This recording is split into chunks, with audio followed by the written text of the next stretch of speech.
विद्यार्थियों, जय हिंद। आइए आज के इस कालखंड में मित्र को पत्र कैसे लिखा जाता है इस संदर्भ में जानते हैं। देखिए, कक्षा 8वीं के विद्यार्थियों के मूल्यांकन हेतु जो मार्च माह की मूल्यांकन वर्कशीट प्राप्त हुई है, उस मूल्यांकन वर्कशीट के प्रश्न पत्र हिंदी, इसमें प्रश्न क्रमांक 5 दिया हुआ है और प्रश्न क्रमांक 5 में मित्र को पत्र लिखने के संबंध में जानकारी दी गई है। और देखिएगा, उस प्रश्न को मैंने इस व्हाइट बोर्ड पर भी लिखा है, आप देख पा रहे हैं। अपने मित्र को एक पत्र लिखिए जिसमें आपने कोरोना महामारी के दौरान क्या क्या किया, संपूर्ण वर्ष स्कूल गए बगैर भी आपने अपनी पढ़ाई कैसे की तथा आपका मूल्यांकन आपके शिक्षक ने कैसे किया की जानकारी दी गई हो। विद्यार्थियों, मित्र को पत्र कैसे लिखा जाता है उसका आदर्श नमूना तो हम बताएंगे ही, साथ में जो प्रश्न आता है और उस प्रश्न में जो जानकारी पूछी जाती है, जैसे कि इस पत्र में कोरोना महामारी के दौरान स्कूल गए बगैर आपने क्या क्या किया, कैसे पढ़ाई की, इसके संबंध में हमको विवरण देना है। तो हम आपको उदाहरण रूप में बताना चाहते हैं कि हमको पत्र ऐसे लिखना चाहिए। ठीक है, प्रारंभ करते हैं। तो देखिएगा, जब पत्र लिखा जाता है तो पत्र में अलग अलग विवरण अलग अलग स्थानों पर लिखा जाता है। किसी पृष्ठ पर, किसी पन्ने में जब हम पत्र लिखते हैं तो पत्र लिखने के लिए जो पंक्तियां होती हैं, इन पंक्तियों में अलग अलग स्थान पर अलग अलग बातें लिखी जाती हैं। वर्तमान में देखा गया है कि जो पत्र आ रहे हैं वो पत्र में जो पता होता है यही लिखा जाता है। उसके लिए हम जिसको पत्र लिखते हैं उसके लिए यहाँ पर आदर्श सूचक जो शब्द है या सम्मान सूचक शब्द है यहीं पर लिखते हैं। किंतु जो पूर्व में हम पत्र लिखते थे उस पत्र में क्या होता था वो मैं बताना चाहता हूँ आपको। तो देखिएगा, हम हमारे दाहिने तरफ यहाँ पर जो लाइनें दी गई हैं, पंक्तियां दी गई हैं, इन पंक्तियों में हम सबसे पहले क्या लिखते हैं, पता लिखते हैं। उदाहरण के तौर पर मैं एक पता लिख रहा हूं सिवनी का। ठीक है, जैसे उदाहरण के लिए हम सिवनी के भैरवगंज क्षेत्र में रह रहे हैं तो हम यहाँ पर लिख सकते हैं पता में सबसे ऊपर हम लिख लेंगे भैरवगंज और आगे कामा लगा के सिवनी। ठीक है, पता बड़ा भी हो सकता है, लंबा चौड़ा भी हो सकता है, इसमें मकान नंबर भी आ सकता है, मोहल्ला का नाम भी आ सकता है। तो जितना भी पता हो आप पूरा बड़ा पता भी यहाँ पर लिख सकते हैं। और पता लिखने के पश्चात उसके नीचे लिखी जाती है तिथि, अर्थात जिस तिथि को हम पत्र लिख रहे हैं। उदाहरण के लिए हम यहाँ पर तिथि डाल देते हैं या दिनांक डाल देते हैं। दिनांक मैं यहाँ लिख देता हूँ 15/3/2021। 15 मार्च को उदाहरण के लिए हम पत्र लिख रहे हैं तो हम यहाँ पर तिथि डाल देंगे 15 मार्च 2021। ठीक है, पता लिखने के पश्चात जो तीसरी पंक्ति है, इस तीसरी पंक्ति से हम यहाँ हमारे मित्र को आदर सूचक या स्नेह सूचक शब्द लिखते हैं और विशेष तौर से मित्रों को हम प्रिय लिखते हैं। ठीक है, क्योंकि मित्र हमारे लिए प्रिय होता है तो हम यहाँ पर प्रिय लिखेंगे। और प्रिय लिखने के पश्चात आपके मित्र का जो भी नाम है उस नाम को आगे लिखेंगे। उदाहरण के लिए हमारे मित्र का नाम मान लीजिए सुरेश है तो हम लिख दिया हमने प्रिय सुरेश। इसके पश्चात अल्पविराम लगाएंगे और उसके नीचे की पंक्ति में अर्थात जो चौथी पंक्ति उसमें मैं लिखूंगा नमस्ते। ठीक है, यहाँ पर नमस्ते लिख देंगे और फिर पूर्णविराम लगा लेंगे। प्रिय सुरेश नमस्ते। इतना विवरण हमको विशेष तौर से ध्यान रखना चाहिए कि कहां पर क्या लिखना है। इसके पश्चात नीचे की लाइन अर्थात जो 5वीं पंक्ति है वहां से आपको विवरण शुरू करना है। और क्या विवरण प्रारंभ करेंगे, सबसे पहले हम अपना हालचाल बताएंगे, मित्र का हालचाल संक्षेप में पूछेंगे। उदाहरण के तौर पर हम बताना चाहेंगे आपको, मैं यहां पर कुशल पूर्वक हूं। हमने बता दिया कि हम कुशल पूर्वक हैं और पूर्वक लगाने के पश्चात आशा करता हूं, यानी हम उम्मीद करते हैं, ऐसी आशा जताते हैं कि आप भी परिवार सहित अच्छे हो गए, कुशल पूर्वक हो गए। तो हम लिख सकते हैं आशा करता हूं आप भी सपरिवार या परिवार सहित लिख सकते हैं आप कुशल होगे। आगे जो यहां प्रश्न में कहा गया है अब उसका विवरण हमको प्रारंभ करना चाहिए। ठीक है, हम यहां लिखेंगे आपको ज्ञात है या मालूम है कि इस वर्ष कोरोना महामारी की वजह से विद्यालय पूरे वर्ष बंद रहे। जैसा कि आपको ज्ञात है कि जो हमारे विद्यालय हैं वो पूरे साल बंद रहे, तो हम यहाँ विवरण दे देंगे। और जैसे प्रश्न में कहा गया है तो हम लिखेंगे कि हमें आपको ज्ञात है कि इस वर्ष कोरोना महामारी की वजह से विद्यालय पूरे वर्ष बंद रहे। बंद की स्थिति में भी हम लिख सकते हैं, बंद की स्थिति में भी मेरी पढ़ाई सतत रूप से जारी रही, सतत रूप से जारी रही। हमने हमारे विद्यालय बंद होने के बावजूद भी अपनी पढ़ाई की है, इसके बारे में बताएंगे।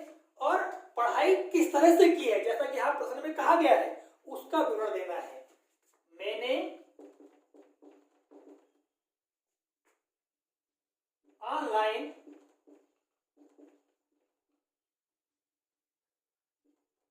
रेडियो, टीवी, डिजिलैब वीडियोज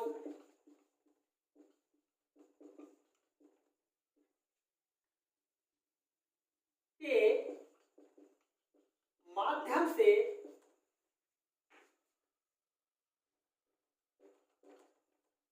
अपने अध्ययन को जारी रखा। हम ये विवरण दे सकते हैं क्योंकि निश्चित तौर से हमने ऑनलाइन माध्यम हो सकता है, कंप्यूटर के माध्यम से, लैपटॉप के माध्यम से या मोबाइल के माध्यम से ऑनलाइन पढ़ाई भी की है। दूसरी बात, रेडियो पर रेडियो प्रोग्राम आता रहा है विद्यार्थियों के लिए, साथ ही टीवी में भी बहुत सारे प्रोग्राम आते रहे विद्यार्थियों के लिए, और डिजिटल वीडियोस के माध्यम से क्या किया है हमने, हमारी पढ़ाई सतत रूप से हमारा अध्ययन जारी रखा है। समय समय पर मेरे शिक्षक मुझसे संपर्क हेतु आते रहे। इतना लिख दिया क्योंकि शिक्षक लोग भी आते रहे, यहाँ प्रोग्राम नहीं लगाना है। और जहां मुझे कठिनाई हुई उसका निदान भी किया। इतना हम विवरण दे देंगे। जैसा कि प्रश्न में कहा गया है, कोरोना महामारी के दौरान क्या क्या किया, तो हम क्या किया, ऑनलाइन पढ़ाई की, रेडियो के माध्यम से भी हमने सुना, रेडियो सुना, टीवी देखा, डिजिटल वीडियो के माध्यम से हमने सीखा, तो ये विवरण दे दिया। ठीक है, इसके बाद मूल्यांकन आपके शिक्षक ने कैसे किया ये भी विवरण हमको देना है। और निश्चित तौर से हमारे गुरुजनों ने हमारा मूल्यांकन भी किया है, तो मूल्यांकन कैसे किया है उसके बारे में भी हम आगे विवरण दे सकते हैं। ठीक है, इसके बाद हम देख सकते हैं, मेरे शिक्षक मुझसे आवश्यक जानकारियां भी लेते रहे। इतना हमने लिख दिया। ठीक है, अब जानकारियां लेते रहे, इससे आते है कि विद्यार्थी को जब गुरुजी या शिक्षक जो कुछ पूछते हैं तो इसका मतलब यह है कि वो एक प्रकार से मूल्यांकन कर रहे हैं। आगे हम लिख सकते हैं, जैसा कि वर्तमान में हमारे विद्यार्थीगण जो मूल्यांकन वशिष्ठ है माहवार, ठीक है, इसके माध्यम से भी मूल्यांकन हो रहा है। तो हम आगे विवरण दे सकते हैं, मेरे शिक्षकों द्वारा मुझे घर पर हल करने हेतु माह जनवरी, फरवरी एवं मार्च माह की मूल्यांकन मूल्यांकन वर्कशीट प्रदान किया। इतना हमने विवरण दे दिया। इसके बाद अब यहाँ पर ये भी कहा गया है या पूछा गया है कि मूल्यांकन आपके शिक्षक ने किया, ठीक है, और फिर शिक्षक ने क्या कहा उसका भी हम विवरण दे सकते हैं यहाँ पर, ठीक है। जनवरी एवं फरवरी माह की वर्कशीट की जांच के पश्चात मेरे शिक्षकों ने मुझे बताया कि मेरा ग्रेड उत्तम है। हमने यहां तक पूरा विवरण दे दिया जितना प्रश्न में पूछा गया है, ठीक है। आगे हम दे सकते हैं या हम अपने मित्र के बारे में पूछ सकते हैं। आशा है आप भी विभिन्न डिजिटल माध्यमों से पढ़ाई करते रहे होंगे। आगे हम देख सकते हैं शेष शुभ। अब यहां पर देखिएगा, इतना लिखने के पश्चात हम बंद कर देंगे और फिर अगले अनुच्छेद से अगले पैराग्राफ से हम लिख सकते हैं शेष शुभ अंकन एवं आंटी जी को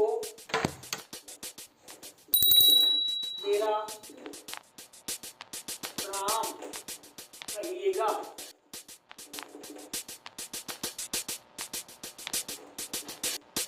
गौरव को प्यार। गौरव मतलब अपने मित्र का छोटा भाई, हम उसको प्यार लिख सकते हैं, या बहन है तो बहन को प्यार लिख सकते हैं।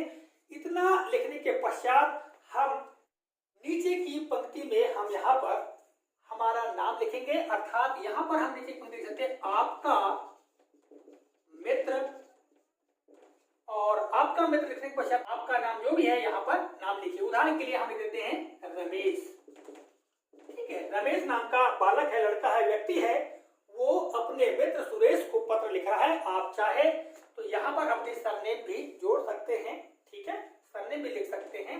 और इतना लिखने के पश्चात हमारा जो पत्र है वो पूर्ण हो जाता है।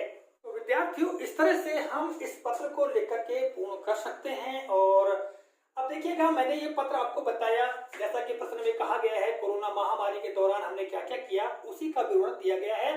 और जब कभी भी प्रश्न में यदि मित्र को पत्र लिखने को आता है और कहा जाता है कि आप के पत्र में ये विवरण होना चाहिए, और यदि कुछ भी नहीं कहा जाता है, केवल मित्र को पत्र लिखिए कहा जाता है, तो हम वर्तमान के जो हालचाल है, ठीक है, उसके बारे में विवरण देते हुए या हमारी कुशलता के बारे में, अपने मित्र की कुशलता पूछते हुए पत्र लिखा जाता है। आप इस विवरण में कुछ भी लिख सकते हैं, ठीक है। अब ये प्रश्न में जो कुछ कहा गया है, तो प्रश्न में जो कुछ पूछा गया उसके आधार पर विवरण दे दिया है। आशा करते हैं आपको आज का जो पत्र है, ये जो पत्र लेखन है, वो काफी उपयोगी लगा होगा। विद्यार्थियों, यदि आपको इसका स्क्रीनशॉट लेना है तो आप इसका स्क्रीनशॉट ले सकते हैं। आज के कालखंड में बस इतना ही। मिलेंगे अगले कालखंड